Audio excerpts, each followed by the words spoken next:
ஒரு சில வீடுகள்ல பாத்தீங்கன்னா நில வாசப்படிக்கு நேர் ஆப்போசிட்ல வந்து பாத்தீங்கன்னா அடுத்த வீட்டுடைய செவுர் தெரியுற மாதிரி இருக்கும், அல்லது வந்து கம்பம் இருக்கும், தூண் அமைச்சிருவாங்க.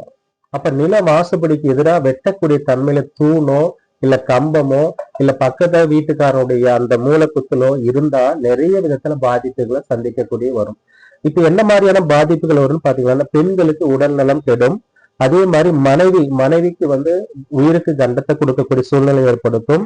தலைவாயில் கதவுகளில் ஒரு கண்ணாடி பொருத்துவ தூய்மைகள் குறையும். இது வந்து அந்த அந்த மாதிரி அமைப்பு இருந்ததுன்னா அதுக்கு நேர ஆப்போசிட்ல ஒரு கண்ணாடி வச்சுட்டீங்கன்னா அது பாதிப்புல இருந்து குறையும். ஆனா இருந்தாலும் நில வாசுப்படிக்கு நேர் எதிராப்புல வந்து தூணோ கம்பமோ இருக்கக்கூடாது. அதே போல வந்து மூலக்குத்து இருக்கக்கூடாது. அடுத்த வீட்டினுடைய மூலக்குத்து வந்து இருக்கக்கூடாது. இது நீங்க வந்து முறையா பாருங்க. இதனால நிறைய பிரச்சனைகள் வந்து உருவாகும், பகைகள் வந்து அதிகரிக்கும், உங்க வீட்டை சுற்றி நிறைய பிரச்சனைகள் உருவாகும். இந்த மாதிரி வந்ததுனாவே நிம்மதி சந்தோஷம் இழக்கக்கூடிய சூழ்நிலை வரும், கடன் சுமை பெருகும். அதாவது நிலையான ஒரு அமைப்பு இல்லாம தேவையில்லாத மனக்குழப்பம், சஞ்சலம், கடன் சுமை அதிகரிக்கிறது, இது போன்ற வகையில நிறைய பிரச்சனைகள் பிரிவினையில கொடுக்கும். அதை நீங்க வந்து தலைவாசல் தான் ஒரு வீட்டுக்கு பிரதான ஒரு அமைப்பு. அந்த தலைவாசல் கெட்டுடுச்சுன்னா பொதுவாகவே தலைமை பொறுப்பு கெட்டு மாதிரி. எந்த ஒரு விஷயம் எடுத்தாலும் அது பல்வேறு வகையான பிரச்சனைகளுக்கு அது உட்கொள்ள நேரிடும். அதனால அது தலைவாசல முதல்ல பாருங்க. அதே போல சில பேர் தலைவாசல ஆணி அடிக்கிறாங்க. அந்த மாதிரி ஆணி அடிச்சாலும் அது பிராபலத்தை கொடுக்கும். ஆணி அடிச்சாவே அந்த வீட்டை தலைமை பொறுப்புல இருக்கிறவங்களுக்கு தலைவலி அடிக்கடி வரும்.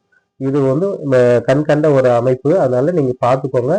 எந்த ஒரு விஷயம் வந்தாலும் தலைவாசல் அதாவது தலைவாசல் மரத்துல இருக்கோ அந்த தலைவாசல்ல ஆணி அடிக்கிறதோ எந்த ஒரு அமைப்பிலுமே தவறு செய்யக்கூடாது. தலைவாசல்னா நம்ம தலையை குறிக்கும்.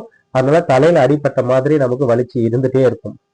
நீங்க வந்து பாருங்க, நிறைய வீட்டுங்கள்ல நம்ம வாஸ்து பார்க்கும் பொழுது அந்த மாதிரி அமைப்பு உள்ளவங்களுக்கு தலைவலி, தலையில பிரச்சனை, தலையில அடிபடுறது, இந்த மாதிரி பாதிப்புகள்லாம் இருக்குது. அந்த முடிந்த அளவு தலைவாசல்ல ஆணி அடிப்பதோ இல்ல ஏதாவது தோரணம் அமைப்பதோ, அதாவது தலைவாசல்ல ஆணி அடிச்சு தோரணம் அமைச்சிங்களானவே பிரச்சனை வரும்.